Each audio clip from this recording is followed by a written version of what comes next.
തസ്തിക നിർണയം പൂർത്തിയായപ്പോൾ ജോലി നഷ്ടപ്പെട്ട് അധ്യാപകർ. നിലവിൽ ജോലി ചെയ്യുന്ന LP സ്കൂൾ അധ്യാപകരാണ് ഒഴിവുകളില്ലാത്തതിന്റെ പേരിൽ പുറത്താക്കപ്പെട്ടത്. നിലവിൽ ആലപ്പുഴ ജില്ലയിൽ 32 അധ്യാപകർക്ക് ജോലി നഷ്ടമായി. ശക്തമായ പ്രതിഷേധവുമായി പ്രതിപക്ഷ അധ്യാപക സംഘടനകളും രംഗത്തെത്തിയിരുന്നു. വിവരങ്ങളുമായി ഷീജ തിരുവനന്തപുരത്ത് നിന്ന് ചേരുന്നു. ഷീജ, ഏതായാലും ആലപ്പുഴ ജില്ലയിൽ നിന്ന് മാത്രം 32 അധ്യാപകർക്ക് ജോലി നഷ്ടമായി. തസ്തിക പുനർവിന്യസിച്ചതിന്റെ ഭാഗമായി ഒരുപക്ഷെ VD സതീശൻ സർക്കാരിൻ്റെ വലിയ ഒരു ആഘാതം അധ്യാപകർക്ക് ഇപ്പോൾ ലഭിച്ചിരിക്കുന്നു. 32 പേർക്കാണ്, അതും LP സ്കൂളിലെ അധ്യാപകർക്ക് ജോലി നഷ്ടപ്പെട്ടിരിക്കുന്നു എന്നതിൻ്റെ വിവരങ്ങളാണ് പുറത്തു വരുന്നത്. ഇപ്പോൾ ദൃശ്യങ്ങളിൽ കാണുന്ന ആലപ്പുഴയിൽ ജോലി നഷ്ടപ്പെട്ട അധ്യാപകർ സമരം നടത്തുകയാണ്. വലിയ തരത്തിലുള്ള തിരിച്ചടിയാണ് 32 അധ്യാപകർക്ക്.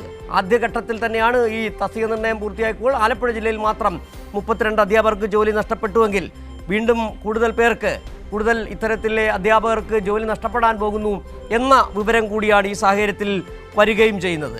നിലവിൽ ഈ സാധാരണഗതിയിൽ ഇത്തരത്തിൽ ഒരു തസ്തിക റദ്ദാക്കുന്നത് ഓഫീസ് പ്രവർത്തനം അവസാനിപ്പിക്കുകയോ അല്ലെങ്കിൽ മറ്റാരെങ്കിലും പുനർവിന്യസിക്കുമ്പോഴാകും. പക്ഷേ ഇതെല്ലാം കാറ്റിൽ പറത്തിക്കൊണ്ട് VD സതീശൻ സർക്കാർ ഇപ്പോൾ തീരുമാനമെടുത്തിരിക്കുന്നു.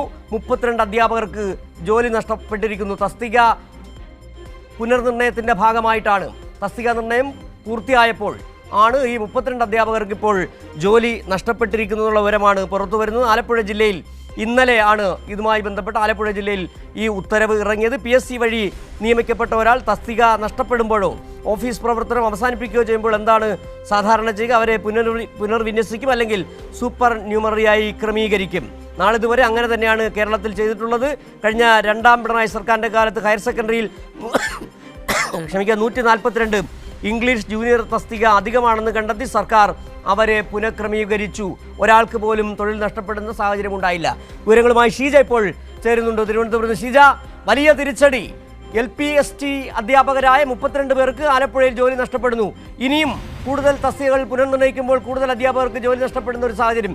എന്താണ് ഈ ഉത്തരവിനെ സംബന്ധിച്ച് അധ്യാപകർ എന്താണെന്ന് പറയുന്നത്, സർക്കാർ എന്താണ് പറയുന്നത്?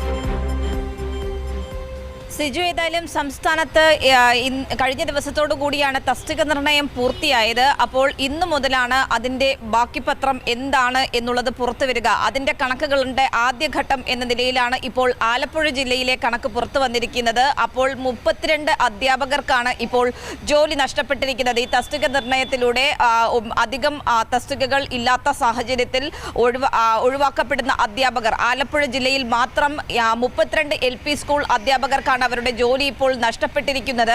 മറ്റ് ജില്ലകളുടെ കണക്കുകൾ കൂടി പുറത്തു വരുമ്പോൾ കൂടുതൽ അധ്യാപകർക്ക് ജോലി സ്വാഭാവികമായും നഷ്ടപ്പെടാനുള്ളൊരു സാധ്യത തന്നെയാണ് നിലനിൽക്കുന്നത് എന്നുള്ളതാണ് നമുക്ക് മനസ്സിലാക്കാൻ സാധിക്കുന്നത്. സാധാരണ ഈ രീതിയിൽ തസ്തിക നിർണയം വരുമ്പോൾ അധികമായി വരുന്ന എക്സസ് വരുന്ന അധ്യാപകരെ പുനർവിന്യസിക്കാറുണ്ട്. അത് ചിലർക്ക് പ്രൊമോഷൻ പോസ്റ്റുകളിൽ വേക്കൻസി വരുമ്പോൾ ആ രീതിയിൽ അവരെ പുനർവിന്യസിക്കും, അല്ലെങ്കിൽ റിട്ടയർമെന്റ് പോസ്റ്റുകളിൽ പുനർവിന്യസിക്കും. അതും സാധിക്കാത്തൊരു സാഹചര്യത്തിലാണ് അധിക തസ്തിക സൃഷ്ടിച്ചുകൊണ്ടുള്ള പുനർവിന്യാസം എന്ന രീതിയിലേക്ക് നടക്കുക കാര്യങ്ങൾ. ആ രീതിയിൽ കഴിഞ്ഞ 10 വർഷവും സംസ്ഥാനത്ത് ഈ അധ്യാപകർക്ക് ജോലി നഷ്ടം എന്നുള്ളത് ഒഴിവാക്കുന്നതിനുള്ള എല്ലാ നടപടികളും തസ്തിക നിർണയത്തിനൊപ്പം തന്നെ പൂർത്തിയാക്കുന്ന നടപടിയും സ്വീകരിച്ചിരുന്നു. പക്ഷേ ഇവിടെ തസ്തിക നിർണയം പൂർത്തിയാകുമ്പോൾ പുറത്താക്കപ്പെടുന്ന അധ്യാപകരുടെ ഭാവി ഇനി എന്ത്? അവർ ഇനി PSC മുഖാന്തരമടക്കം ഈ ജോലിയിലേക്ക് പ്രവേശിച്ചവരാണ്. അപ്പോൾ ഇനി അവരുടെ ഭാവി എന്ത് എന്നുള്ളതാണ് ഇപ്പോൾ ഒരു ചോദ്യചിഹ്നമായി ഉയരുന്നത്. ഈ ഒരു സാഹചര്യത്തിലാണ് പ്രതിപക്ഷ അധ്യാപക സംഘടനകൾ പ്രതിഷേധവുമായി ഇപ്പോൾ രംഗത്തെത്തിയിരിക്കുന്നത്. ശക്തമായ പ്രതിഷേധം സംസ്ഥാന വ്യാപകമായി ഉയർത്താൻ തന്നെയാണ് അധ്യാപകരുടെ തീരുമാനം. കാരണം ഈ രീതിയിൽ സംസ്ഥാന വ്യാപകമായി മറ്റ് ജില്ലകളുടെ കണക്കുകൾ കൂടി വരുമ്പോൾ കൂടുതൽ അധ്യാപകർക്ക് ജോലി നഷ്ടമാകാനുള്ളൊരു സാഹചര്യം തന്നെയാണ് നിലനിൽക്കുന്നത്. അങ്ങനെയാണെങ്കിൽ ഞങ്ങൾ എവിടെ പോകും എന്നുള്ളൊരു ചോദ്യം തന്നെയാണ് പ്രധാനമായും അധ്യാപകർ ഉയർത്തുന്നത്. ഇതിനൊരു ബദൽ നിർദ്ദേശം ഇപ്പോൾ ഏതായാലും പൊതുവിദ്യാഭ്യാസ വകുപ്പ് മുന്നോട്ട് വയ്ക്കുന്നുമില്ല. ഇത് തന്നെയാണ് അധ്യാപകർക്ക് അവരുടെ ജോലി നഷ്ടത്തിലുള്ള ആശങ്ക ആ രീതിയിൽ ഉയരുന്നതിന് ഒരു കാരണമാകുന്നത്. ഏതായാലും ഏറ്റവും ശ്രദ്ധിക്കേണ്ടത് ആലപ്പുഴ ജില്ലയിലെ മാത്രം കണക്കാണ് ഇപ്പോൾ പുറത്തു വന്നിട്ടുള്ളത് എന്നുള്ളതാണ്. അതിലാണ് 32 LP സ്കൂൾ അധ്യാപകരുടെ ജോലി നഷ്ടമായിരിക്കുന്നത്. സിജു.